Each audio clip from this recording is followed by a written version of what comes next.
Êxodo 17, verso 3. Mas o povo estava sedento por água e o povo reclamou contra Moisés. E veja, interessante, a culpa é sempre de outra pessoa. E diz: por que você nos tirou do Egito e nos trouxe para morrer aqui? Vamos morrer de sede? Então no capítulo 16 eles iam morrer de fome, e agora no 17 eles estão morrendo de sede. Eles estavam com problemas sérios. Números 21. E partiram do Monte Or pelo caminho do Mar Vermelho para contornar a terra de Edom, mas o povo ficou impaciente, deprimido, muito desencorajado por causa das provas. E o povo falou contra Deus e contra Moisés, dizendo: por que nos tirou do Egito para morrermos no deserto? Onde não há pão, onde não há água, e a nossa alma tem fastio deste miserável maná.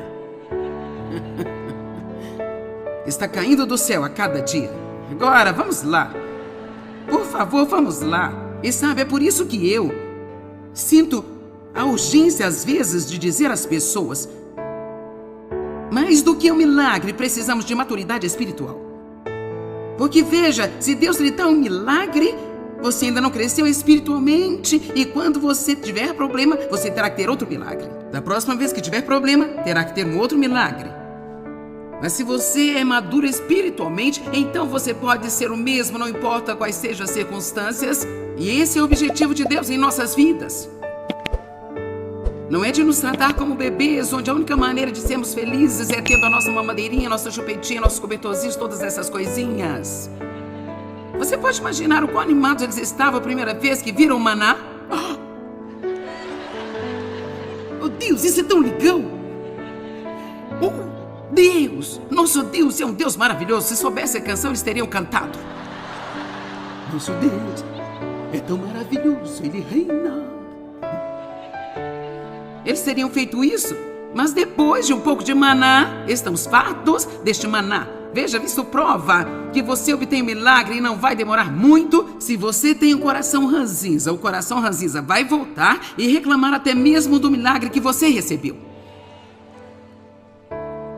Mas veja, nós oramos por algo e depois reclamamos daquilo. Eles tinham maná, agora estão reclamando disso. Mas agora veja o 7 ou o verso 6. Então o Senhor, nos versos 4 e 5, eles ficaram impacientes, desanimaram por causa das provas. No verso 5, eles falaram contra Deus, contra Moisés: não temos água, não temos pão, estamos cansados do maná.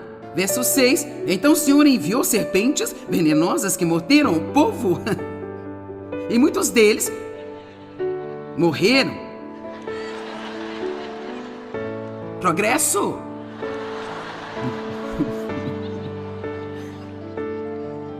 Murmurar, resmungar, reclamar, não apreciar os milagres de Deus, resmungar, encontrar falhas. A porta está aberta para serpentes. Elas mordem você e você morre.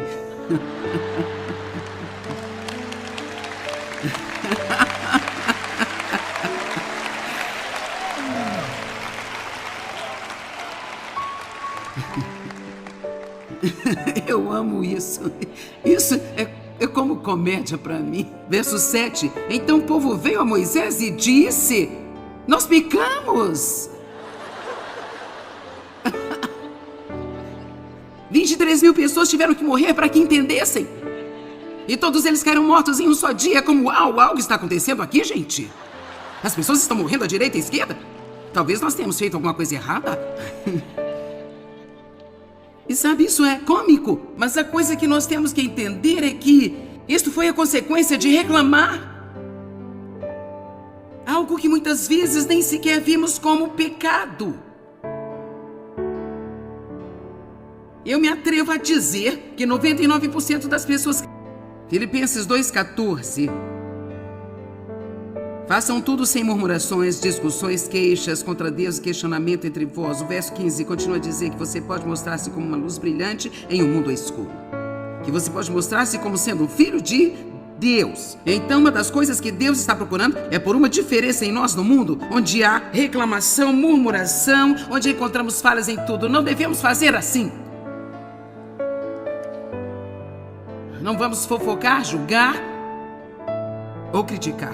Agora, vou lhe dizer algo sobre todo este reino de julgar as coisas antes de eu entrar nisso.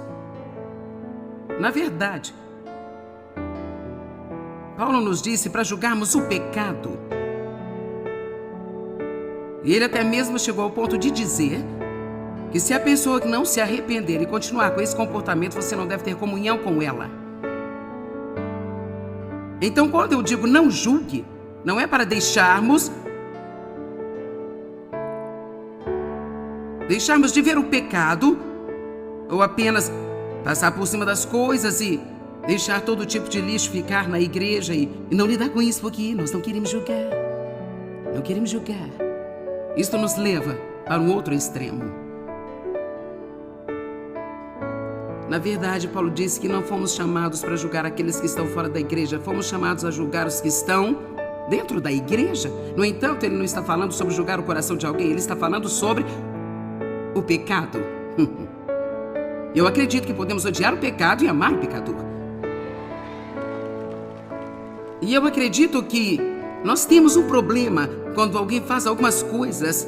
Nós não apenas julgamos o pecado, julgamos a pessoa e em seguida, muitas vezes, a partir de então, temos uma atitude com ela. E a nossa atitude religiosa não vai deixá-la se recuperar. A Bíblia diz que devemos suportar as fraquezas dos fracos.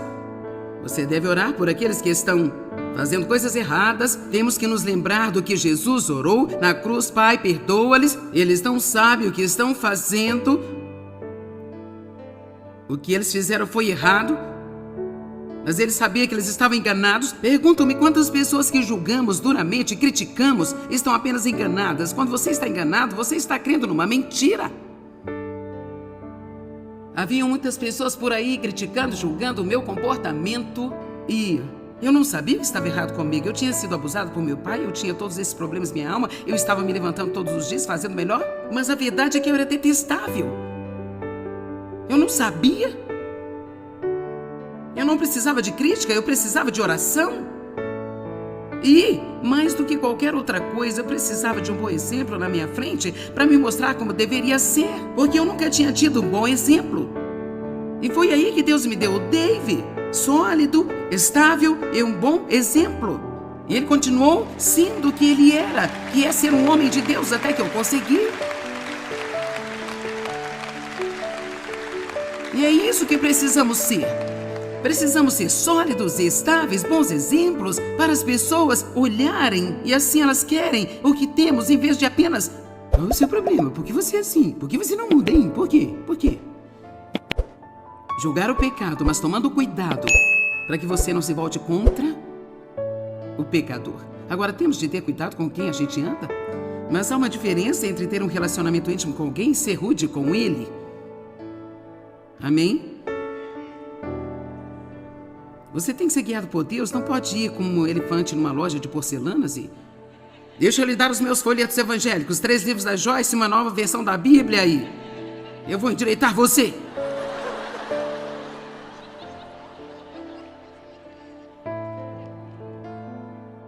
Então não é que nós julgamos o pecado, mas você ainda tem que ter cuidado como você trata o pecador. Agora Mateus 7. Eu acho que esta é uma área muito importante para os cristãos, porque eu acho que nós temos os nossos narizes esnobres religiosos no ar.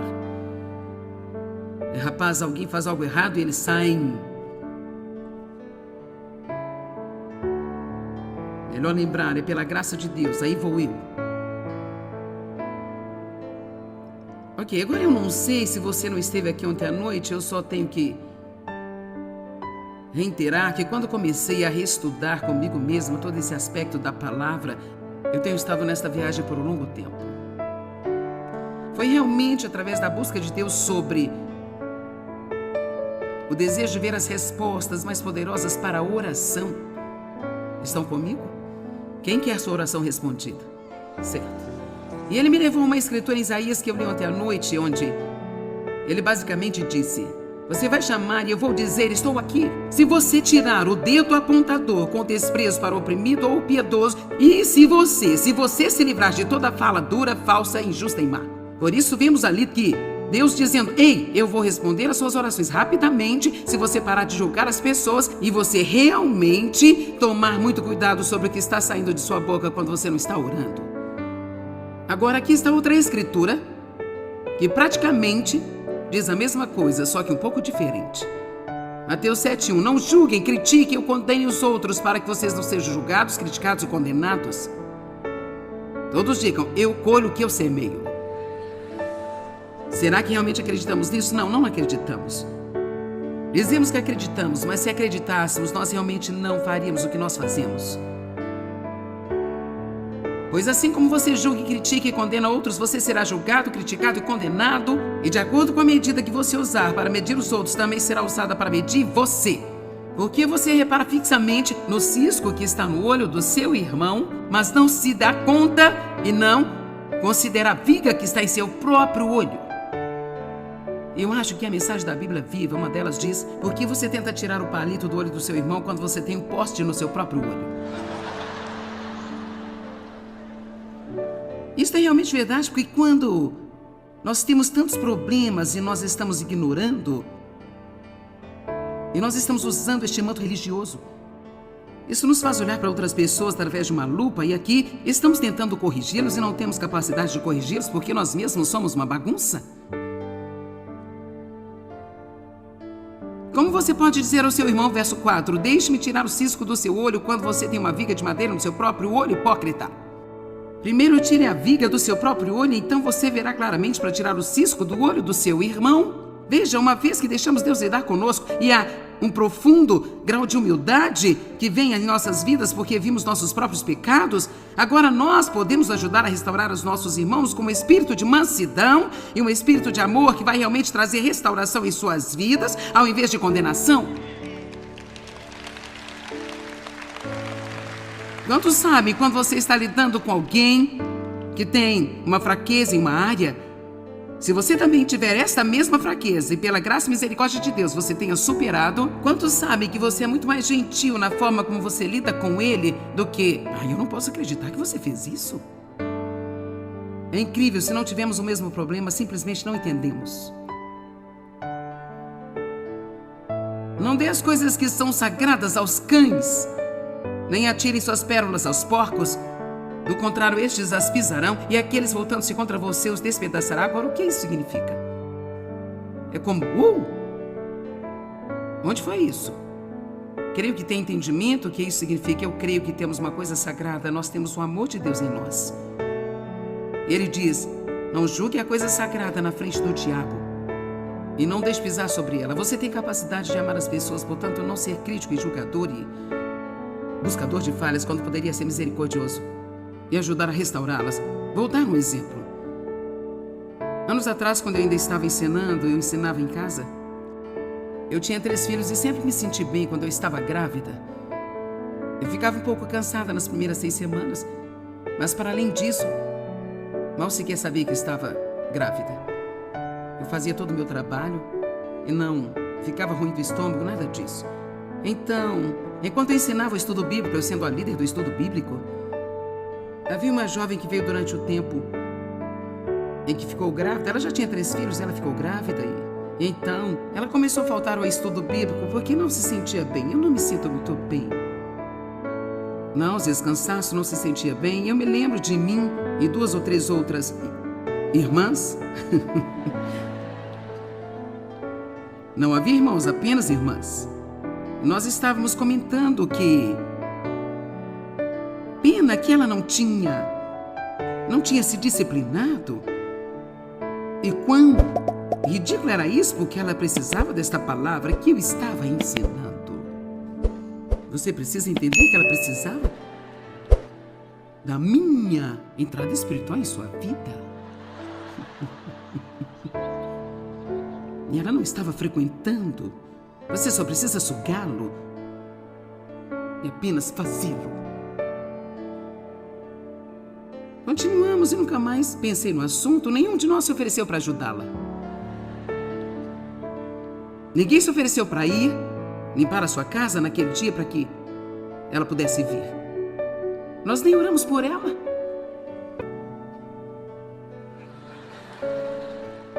Apenas demos nossa opinião. Então eu fiquei grávida pela 4ª vez. Do meu filho, que agora está com 29 anos. E eu era uma mulher de muita fé. E eu estava acreditando que a minha gravidez seria perfeita. Agora eu nem sequer orei para as outras 3, porque, sabe, agora eu era uma mulher de fé e poder. Comecei a passar tão mal. Eu quero te dizer que eu estava cansada, eu estava enjoada. Quer dizer, do topo da minha cabeça às solas dos meus pés, eu me sentia horrível, doente, horrível.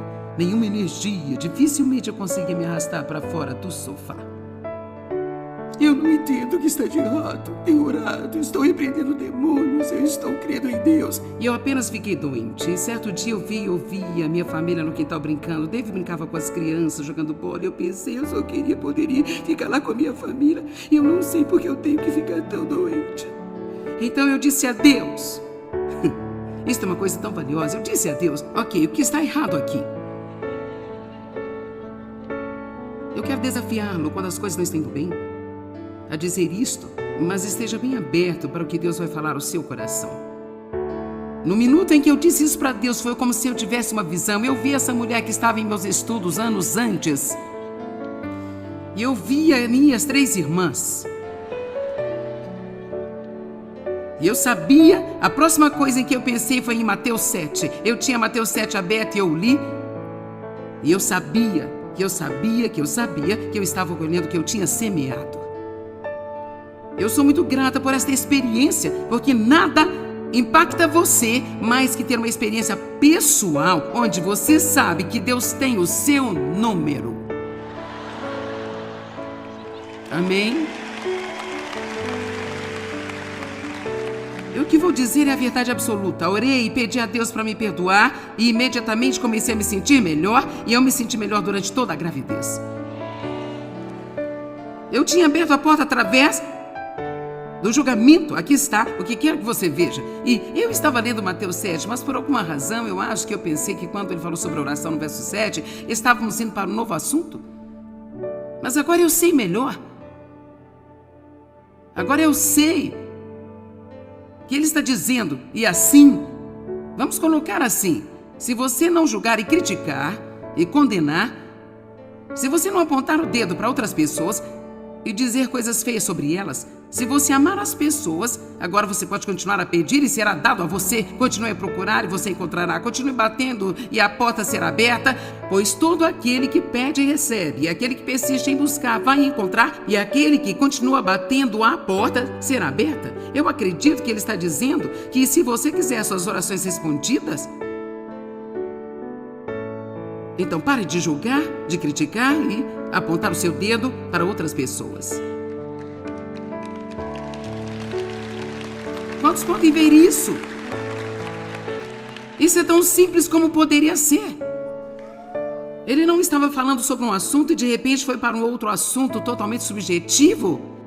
Porque de repente, depois disso, ele fala como ter suas orações respondidas. Eu não sei você, mas eu não quero perder tempo. Não sou uma pessoa que gosta de perder tempo. Então, se eu vou orar, quero resultados. Se eu vou tomar meu tempo e meu esforço e minha energia e eu vou orar, eu quero resultados. E se eu não estiver recebendo resultados, então eu vou ser ousado bastante para perguntar a Deus o que há de errado, porque não estou tendo resultados. E eu sei que a paciência, a espera, eu sei que é o inimigo que vem contra nós, sei de tudo isso, mas cedo ou tarde, você tem que ter aquilo que Deus prometeu a você. E você pode fazer o que quiser com esse ensino, mas eu decidi crescer um pouco mais, espero um pouco mais. Depois disso, um pouco mais, mas depois disso, Deus nos muda de glória em glória, pouco a pouco. Estamos numa viagem, ainda não chegamos, mas eu vou te dizer que temos que fazer é pressionar. Você nunca teve uma área onde você vai ter que pressionar, no que concerne a sua boca. Eu não acho que haja alguma esperança se não corrermos para as Escrituras, manter alguns livros na nossa frente. Você precisa ter meu livro, Eu e Minha Boca Grande, e precisa ler algumas páginas todos os dias, talvez pelo resto da sua vida.